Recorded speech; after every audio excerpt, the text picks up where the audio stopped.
Welcome back, everyone. You guys sent in a ton of searches and headlines about Trump's 2025 State of the Union, so it's pretty clear Oh, yeah. you're not just curious about what he said, but Yeah. what everybody else was thinking too. Right. Which is a smart move. It's 2025 and Yeah. Trump is back in office. What a It's time wild. to be alive, right? It is indeed. A State of the Union is always kind of fascinating. Right? Yeah. It's a little glimpse into Yeah. where we are as a country. Yeah, What are people worried about? What's on the agenda? for sure. And with Trump, it's practically guaranteed Oh, yeah. to spark some debate. Okay, so let's dive right into these search terms. Right. The sheer volume of searches for things like what time and how to watch is crazy. I know. It's like the Super Bowl of politics. You're not wrong. And that's not really surprising for a State of the Union, but Right. Trump just seems to magnify that effect. Uh-huh.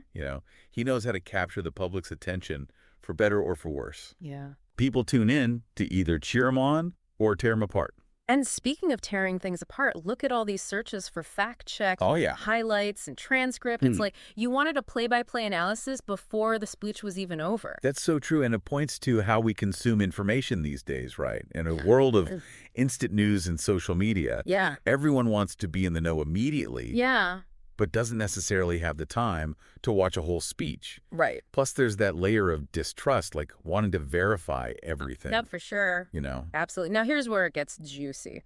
We've got searches for woke, meaning drill, baby, drill, Okay, and balance the federal budget.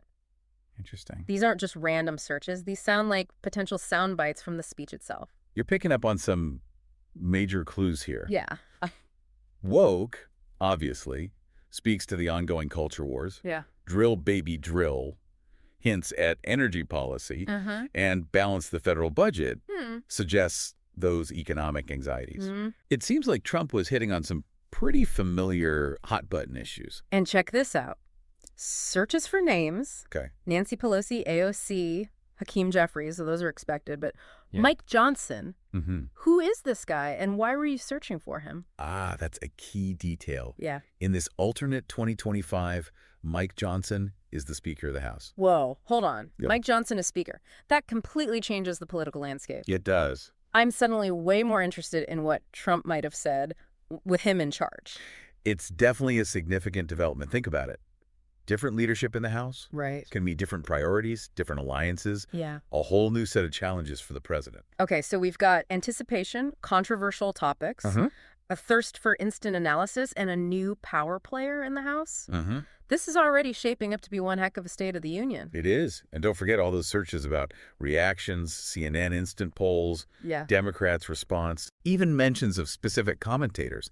It seems like you wanted to gauge the immediate fallout from the speech as well. Right, you wanted to know how everyone was interpreting the speech, who loved it, who hated it, and what it all meant for the future. It's like Right. you're looking for clues to decode not just the speech itself, but the entire political landscape surrounding it. Exactly. And that makes sense.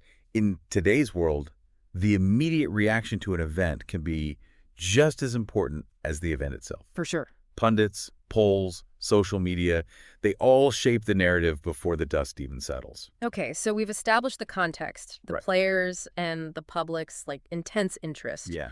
But now we need to go deeper. Okay.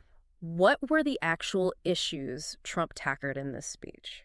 What were the key arguments and what clues do these searches give us about his strategy? Yeah. Well, let's dig into some of those specific policy areas you were curious about. Remember all those searches related to energy? Drill, baby, drill, Keystone Pipeline, fracking. It seems like energy policy was a major focus, and you wanted to know exactly what Trump was proposing. You're right, energy is always a hot-button issue. Always. But in 2025, what was the context? Was it about climate change or is it more about energy independence? It seems to be a bit of both, honestly. Okay. But with a heavy emphasis on energy independence, we're seeing searches for energy independence, China energy, and even Russia oil. This suggests Trump might have been framing the issue as a matter of national security, possibly even drawing comparisons to foreign adversaries. That makes sense. It's classic Trump to frame things in terms of competition and dominance. Oh, for sure. America First was one of his big slogans, wasn't it? Absolutely. And we see that echoed here with searches for Make America Energy Dominant again. Exactly. And those kinds of slogans resonate deeply with his base. Yeah.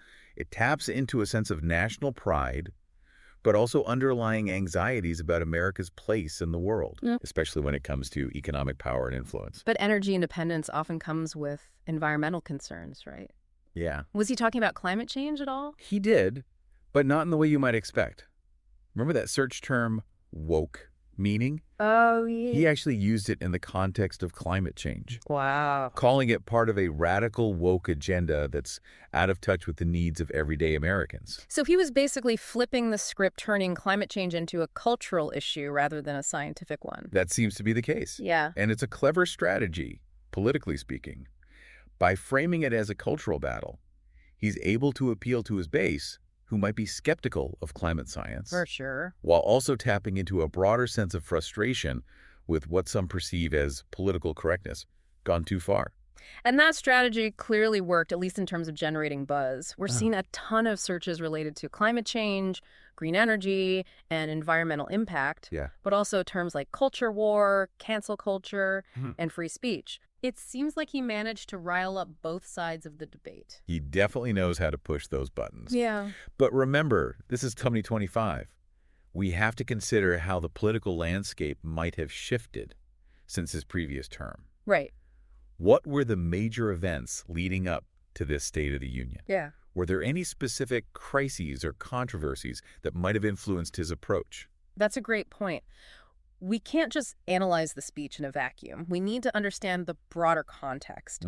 For example, remember how we talked about Mike Johnson being the Speaker of the House? Right. That suggests a Republican majority in Congress, It does. which would give Trump a lot more leverage to push his agenda. Absolutely. And it makes you wonder how much of his speech was tailored to appease that Republican base. Yeah. Was he trying to solidify his support within the party? Or was he aiming for a more bipartisan approach? Well, based on the searches we're seeing, it doesn't seem like he was particularly interested in bipartisanship. The sheer volume of searches for Democrats' response and CNN instant poll suggests that people were expecting a strong reaction from the opposition. And they probably got one. Mhm. Trump is rarely known for his subtlety, Right. especially when it comes to criticizing his opponents. Okay, so we've covered energy and climate change, two highly charged issues that clearly dominated the conversation surrounding the State of the Union. Right. But we also saw a lot of searches related to the economy, terms like inflation, jobs, and balance the federal budget. Yeah. What was Trump's message on that front?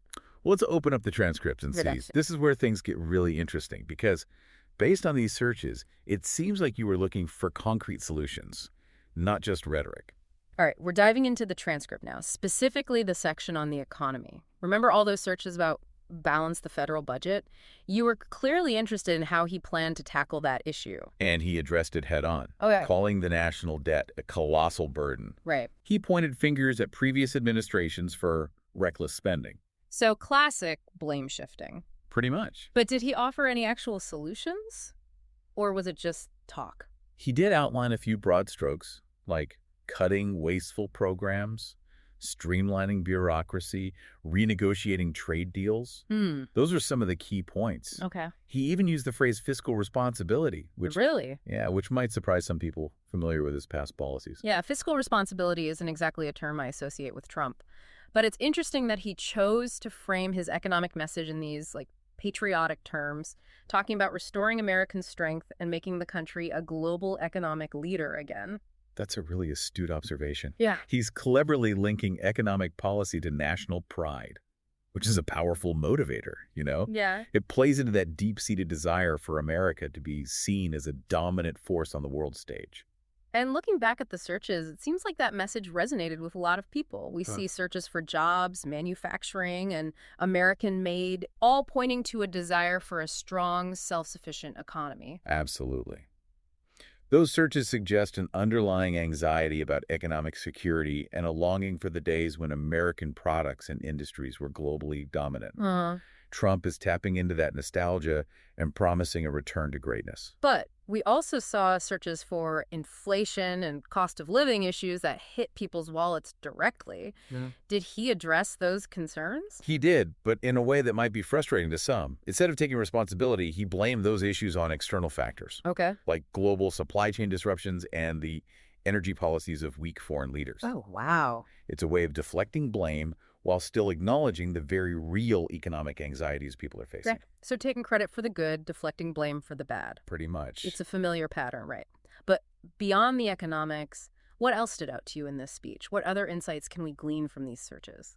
Well, we can't ignore that cluster of searches around woke, meaning culture war and cancel culture. Remember how he linked woke to climate change? That wasn't the only instance. Yeah. He went on a whole rant about what he called the radical woke agenda, accusing it of, undermining American values and indoctrinating children. That definitely sounds like classic Trump, diving headfirst into the culture wars. Yep. It seems like no matter what year it is, some things never change. It's true. And politically, it's a smart move. Right. By framing things in such stark terms, he's galvanizing his base and energizing his opponents. Yeah. It's a way of ensuring that everyone's talking about him, whether they love him or hate him.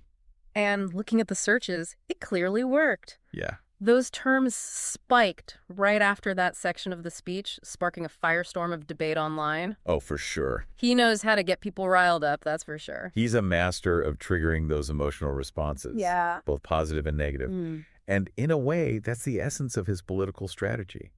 It's not about nuanced policy discussions. It's about creating a spectacle, dominating the news cycle, and keeping himself at the center of the conversation. So we've gone from basic searches about when and how to watch the speech, all the way to these deeper insights about political strategy, cultural anxieties, and economic concerns. It's amazing how much we can learn about the state of our nation just by analyzing what people were searching for. It's like we've pieced together a puzzle using these digital breadcrumbs to reveal a bigger picture, Yeah. We see the issues that are top of mind for the public, the political strategies at play, and the anxieties that are shaping the national conversation. Exactly. And the best part is, this is just the beginning. Right. We've provided the context, the analysis, and the key takeaways.